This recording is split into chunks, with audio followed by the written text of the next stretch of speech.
Hi guys, Hon MMA 13 here, back with a main card prediction for the massive UFC 314 pay-per-view. Now, I've got to be honest, we've peaked here. We've peaked for the year. I think this will go on to be the best pay-per-view of 2025. Can't see anything topping it. We had the Prates Neil fight fall off the main card, but the thing is, I actually think, and I know this will sound crazy, that's improved this card simply because the first fight that we're about to get into here, I just think is a better fight to start this main card. It's just I can just see it really being one of those fights that sets the pace for an amazing flow of fights on that main card, and we're going to get into that fight and explain that now. Because our first fight on the main card for UFC 314, Lopes versus Volk, is Nikita Krylov versus Dominic Reyes.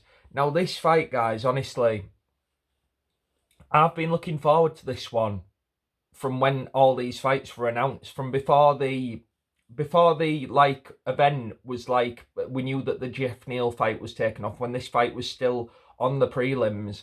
I thought this fight should have been on the main card, and I'm so glad it is now, because Nikita Krylov, you might have forgot, he's been out 2 years. This guy comes to fight. He may be the most exciting guy in the division, at light heavyweight, full stop. He comes out to finish people. He's a kill or be killed kind of guy. Ryan Spanny's last fight, not the greatest level of opponent, but he's got wins over people like Volkanovski, who have been former, title challenge champ. You can't really say that he hadn't faced the cream of the crop, and now he's fighting a resurging Dominic Reyes, who literally is on his best run in 5 years, since 2020 when he fought John Jones. This is his best run. And he's looked good. He's fought people like Anthony Smith, who, people like Dustin Jacoby, but even though the layoff for Nikita Krylov has been so long, and we know why that layoff's been there, he's been in his country fighting, he's going to get in there and go for it, man. And when you're someone like a Dominic Reyes, whose problem before his recent resurgence has been his chin, I don't think you want to be in there with Nikita Krylov, man. I just don't think you want to be in there with that guy. I don't know anyone who would want to be in a cage with this guy. He is. I can't wait for people to remember who he is, because he's a guy who I think is going to become a fan favourite again when he's back and he's in the flow. And I think people are going to want to see him win this belt. I really do get excited when I think of Krylov's future in this division. He's young. He's powerful. He's got a triangle choke in his last fight, so don't sleep on his ground game. Off his back, and he's a very lanky. He's not lanky, but he's tall for the division. But not Reyes is the next level, but he's got that Mexican dad bod as well. But Krylov's ripped, tall, got all-round game, and he can do anything, and he can finish you as well in those positions. He ain't just a grappler, as in he wants to just get position. He wants to finish you, and his hands can do the work as well. But Dominic Reyes has got a resurgence at the moment, and he is athletic at the weight. He's got that kind of really well built, kind of no muscle, so he's good cardio. He's not carrying too much muscle. He's not gassing out as much. But I don't think this fight's that type of fight that we're thinking about the decision here. It's going by a finish, and I think if you're going to pick the guy who's likely to get that, it's got to be the guy in Nikita Krylov. And it could be a good thing that he's been out. Could have been resting his body.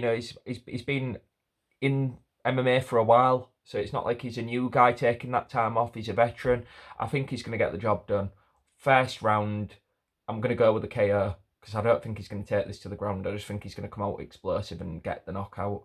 And I think it'll probably come at the midway point of round one, when kind of Reyes starts to feel himself, and he's felt it out and he thinks he's got a read. I think he's going to come in probably with one of those jabs and then straight for the straight shot, and then he's just going to get clipped with an uppercut. That's how I can see him going out, because when Dominic Reyes extends with his arm, he tends to leave his chin, because he doesn't keep his hands up sometimes.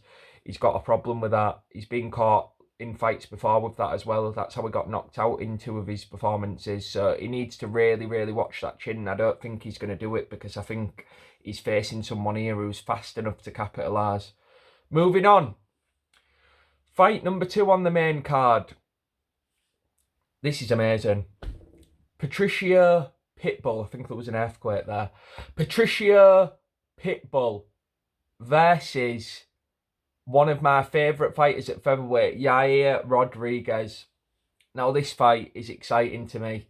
Yair Rodriguez, lengthy guy, likes to be creative with the striking. Even as I said about Krylov in that last prediction, he has a game off his back as well. We saw him got that triangle choke against Josh Emmett back in the day, which was to win the interim title. So he can do that at the highest level. And not many people submit Josh Emmett. You know, he's got that Michael Chandler build, Josh Emmett, so he's hard to submit. Yair Rodriguez, very impressive. Lengthy guy. Mainly likes to use creative striking, a lot of kicks. You know, he's got every single move. You know, when you go on UFC 5 and you like get all the moves for your created fighter, you've got like the cartwheel kick and that. He's got all that shit. But Patricio Pitbull is one of the best fighters in the world at closing distance. Watch any of his Bellator performances. He's faced many tall guys. He tends to really cut the distance fast and well. And when you're fighting someone like Yair Rodriguez, who can be a little bit chinny, in my opinion. You know, we saw what Volk did to him. Brian Ortega was touching him up. I don't think he's got a glass jaw, but I don't think he's got the greatest chin. I'm not saying Patricio will catch him and put him out cold, but he could catch him and rock him. And that's enough to unsettle Yair and make him not be as willing to throw these unorthodox techniques because he's worried now. I see that being a possibility in this fight. I don't think Yair is necessarily going to get knocked out, but I see Pitbull being able to make him timid. And that's the problem with this fight, I think, for Yair. I think he's not really faced many people with the range-cutting abilities. The one time he did was Volk, and he got dominated. That was one of his worst performances. I mean, because even the Ortega second fight a bit ago recently, he looked decent at the beginning of that fight, and then he just got subbed by Ortega.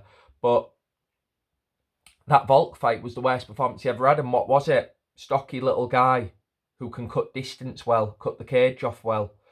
And that's what Pitbull specialises in, and I just really see this being a perfect matchup as a debut. I think the UFC were thinking with this, we're going to give him a hard one. They love to give these Bellator guys hard debuts, but with Michael Venom Page, that didn't work out for them. And I think this is going to be another case of just they've not styled this up in the way they maybe thought they have, where it's going to be a tough one for Pitbull. I think this is a really ideal matchup for him. He loves facing these type of guys. And I just think he can win a points decision by just being more effective and landing the more significant strikes. Not just because they'll catch the judge's eye, but they'll also make Yair more timid.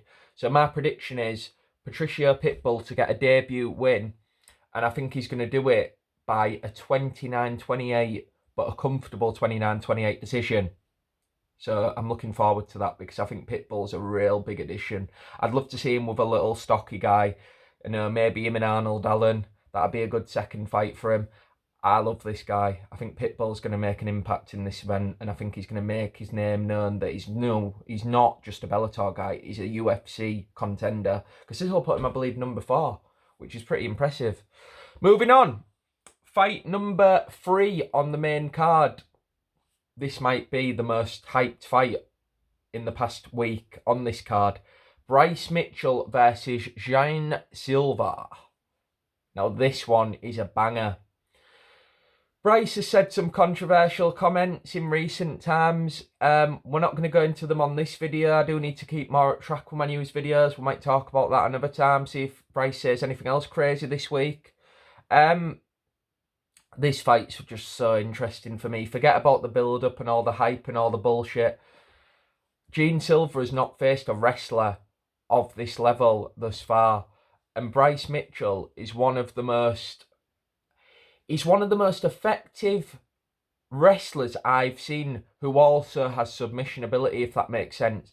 Every time you see these wrestlers, especially American wrestlers, they seem to like get like nuked on other stats, like if that makes sense. Like they don't seem to have submission ability.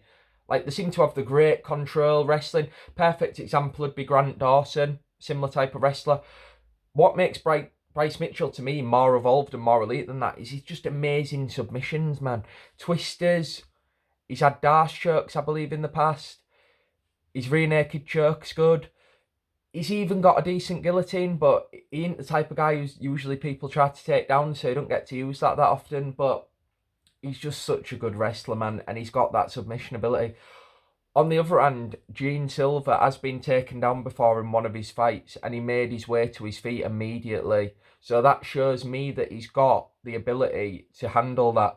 But the other thing that people aren't talking about, Gene Silva, just look at the guys together. Like, let's just talk layman's terms. Who looks like the stronger guy out of these two? Bryce Mitchell, I've never thought about it as much in the past. Looks very soy built for featherweight. Like, I was looking at him at the weigh-ins, and that's why I like to do these videos last minute, even though it's not great for views. I'm going to start doing them early, but I was looking at him at the weigh-ins. He looked really, really weak. Like, I never realised how weak he actually looks. Like, there was no definition, no turn. And then Gene Silva just looks like more of a man, if that makes sense. And I don't know, I can just see Gene Silva being too powerful for him. And even in the grappling exchanges, I can see him just being too strong.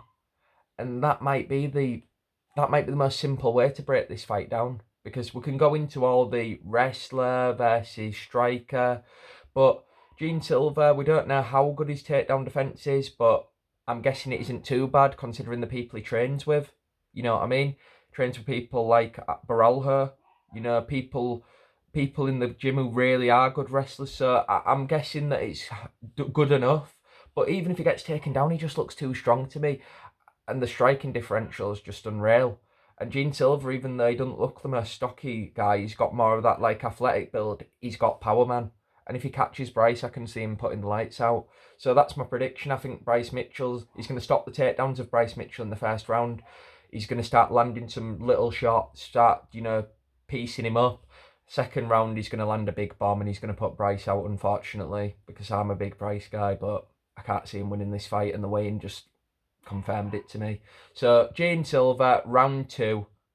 Not TKO, I think it's going to be a KO. Another flatline, unfortunately, for Bryce.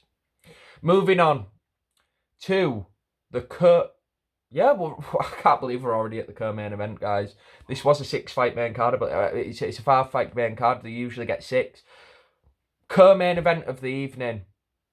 Michael, or should I say Iron Michael Chandler versus Paddy the Baddie Pimblett. This fight's a tough one, guys, for me to predict. I've been going back and forth all week on this one. I can't believe we've made it here with Paddy, to be honest with you.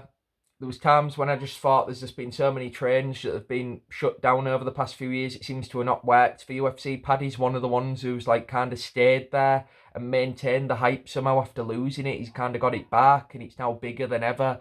And he's culminated in his biggest fight ever. Like, it's pretty amazing he's got to this point with the adversity he's gone through, to be fair, and some of the fan backlash he's had. But he's facing Michael Chandler here, man. And I'm telling you, I've seen a lot of people say, you know, this is the perfect fight for Paddy. I'm not sure about that, man. I couldn't envision a world where Renato Moicano beat Paddy Pimblett. As crazy as that sounds, I couldn't. And Renato Moicano is currently ranked number 10. That, to me, was the next step for Paddy. You know, he fought the number 15 guy at the time in Bobby Green, go to the number 10 guy. They've shot him up to number 7, to Michael Chandler, which, let's face it, with the retirements coming up, this is for number 5. Like, people aren't talking about that enough. This fight, whoever wins this fight in a few months' time, when people have retired, or maybe 8 months or so, is going to be the number 5 lightweight in the world. And Michael Chandler, I can really see him chinning Paddy. I really can. I can see him actually chinning Paddy in a similar way to how Masvidal chinned Darren Till. I can see him like coming in with that and then just landing another one, and Paddy's leaning back and him just getting absolutely flatlined on the canvas. I can see it, just a flurry of punches and the last one taken down, similar to the Dan Hooker knockout. I can also see Paddy Pimblett winning this relatively comfortably. And that's the problem with this prediction. I think if Paddy wins, it's going to look extremely impressive. Like, people are going to be like, wow, this guy might be champion, which I'm still not too sure about, but I think he'll be a massive star nonetheless.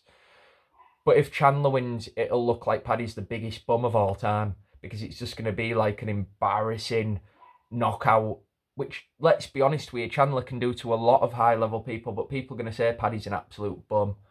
So I feel like the Moicano fight was just better. But devil's advocate is that if Paddy did lose to Moicano, it would have been worse than losing to Chandler, because Chandler is a big name with hype, and it is a guy that you can still come back and rebuild, and people are not going to hold it against you, because casuals are going to think, oh well, I know the name Michael Chandler, so that's not too bad of a loss. Whereas Moicano, that casual base Paddy's somehow developed, without being even in the top 10, he's going to kind of die off. So I can see what the UFC's doing here. My prediction, guys, there's no geniuses with this prediction. I could be completely wrong. I'm going with Paddy the Baddy. I think he's just going to get this done with his grappling. I think his striking has improved enough. And Chandler's 39, for God's sake, more or less. Like, he can't be... With that build, you just can't be as explosive anymore. It's different with these fighters. Like, I know this is a crazy guy to talk about in this comparison, but like a Deontay Wilder, like at heavyweight, when people said the last thing to go is power, he had that stringy build. Chandler's built like a blooming Roblox. Like, he's not going to be as fast. I'm not sure he's going to be able to clip Paddy. We're not even sure if he's going to come into this fight and not have any explosivity at all. I mean, he didn't show any explosivity to Charles. I really think Paddy can get this done. I'm going to go with him. I think it's going to be by first round submission. I've seen a lot of people saying second. I think he's going to get it done in the first. I think it's going to be a really quick fight. I think it's not going to be a war. I think Paddy's going to get him wrapped up through an exchange. Similar to, if you remember how Moicano took St. Denis back. Similar to that. But instead of going to ground and pound, I think Paddy's going to get to the back immediately. Chandler's going to be expecting him to move around, but Paddy's so tricky. I can see him just getting the body triangle as Chandler turns. I can see him locking up the rear naked choke within 30 seconds. I think it's going to be one of those where they're still dry and he can just wrap it up quick. And I think Paddy's squeeze is just... It's one of the best in there, man. The only time Paddy's not been able to finish a rear naked choke in his career is when he fought Soren back and he had a broken hand or wrist, I believe, even worse. So anytime Paddy gets that choke locked in, you're done. He's surprisingly strong. I think it's going to be an early finish. I don't see many people picking the first round unless it's for Chandler, but I think Paddy's going to get it done, and I think a lot of people are going to be shocked. Moving on to the main event. What a fight. Cannot wait. Alexander Volkanovski, the great, the legend, El Legendo, Ilya Tabaria, still in that head, versus the great Diego Lopes, who is one of the most entertaining value for money guys in the UFC, and he actually wins, unlike Michael Chandler. Now, this fight is just as tricky to call as the co-main. In fact, I've never seen two fights, a main and a co-main, that are so tough to predict. There's usually a clear path in my mind what I think who's going to win. This one could also go either way, man. And Volk may be a favourite in this fight, but people, I think, are banking on the fact that Diego Lopes hasn't got as much experience, and Diego Lopes has been in there with Brian Ortega, who's a vet, and he embarrassed Brian Ortega, and it wasn't like Brian Ortega was washed. It wasn't like when he come off the layoff against Yair. He'd just beat Yair Rodriguez, who's on this main card now, and I'm picking to, I'm picking him to get beat, but still, top quality featherweights. Now, Volkanovski is a little Geodude, blooming Jason Statham lookalike guy. Like, he's going to come in like this, and he's going to be moving with his head. That's one thing Lopes hasn't fought yet. He's faced Pat Sabatini, who I talked about last week. My prediction, he's a bum. He did get the win there somehow, so I was wrong there, but Pat Sabatini is still soy. And he beat, people like, obviously, Brian Ortega, who doesn't have any head movement at all. He's just basically retarded at this point, talking about purging his neighbours. So he's fighting a proper, skilled stand-up fighter here who moves his head. He does have power in his hands. He throws a variety of shots. Diego Lopes has not faced that yet. Don't care what anyone says. Dan Ige is the closest thing he's faced to that, but the difference between Dan Ige is that Dan Ige does tend to not use wrestling as much. And I think that's the difference in this fight. The threat of the takedown from Volk, as well as the striking, is going to make the massive difference. And a striker like Volk throws overhands, he throws uppercuts. The clinch work is the big worry in this fight. And I'm no genius to point that out. A lot of people have been saying that, predicting this fight, but that is the thing that worries me, because Volk is susceptible, just being the shorter guy, to knees. You know, Islam Makhachev used that in the fight. A lot of people hadn't really talked about that. That could be a threat here. And Lopes is also the stronger guy, I believe, so he's going to be able to possibly get the dominant position in the clinch. He's going to be able to posture up as well. You know, if he's got him on the floor and he's got ground and pound, they can bring rain down on Volk. It's a really hard thing to predict in this way, because Diego Lopes has got decent grappling and he's got good clinch work. So they're the positions that I think Diego has dominant, like possibility to get dominant offense off. But Volk has got every other aspect of this fight, in my opinion. The striking aspect, even though people think Lopes is really good, he's got power, but he's nowhere near as technical as Volk. I think Volk's got the better leg kicks. I think Volk's got the better takedowns, but if Lopes can, from a clinch, possibly get Volk down, that could be bad trouble for Volk, because off his back, he's going to be a different story in this, with him being just... His weight cut looked terrible. He had the worst weight cut of anyone. He looked the most strained. He's not going to be able to get up, I think, easily against Diego. But if Volk initiates the takedown, gets it first, I think he can get some stuff going, because he's really good at getting that mount. And he's also really good at getting half guard, which he lands elbows. He likes to do that as well. He's got just an all-round grappling game, Volk. He don't go for submissions, he goes for position and ground and pound, and that's how he finished a lot of people. I'm going with Alexander Volkanovski to get the win here, guys. I think he's going to get the win by way of decision. I think Lopes will gas in the 4th and 5th. That's the big thing in this fight. Is it going to the 4th and 5th? I'm saying it is. I think Volk's going to outstrike Diego. I think he's going to get half guard in areas of the fight. I think he's going to get mount towards the end when Lopes fully gasses. I don't think he'll finish Lopes, because Lopes has got great back game with his jiu-jitsu, but I think he'll get beat up and beaten in this fight by the great Alexander Volkanovski. Thanks for tuning in, guys. Can't wait for this card. Please subscribe. I promise you I'll get my videos out earlier in future, and there'll be more news clips from me as well, from the All Round MMA News.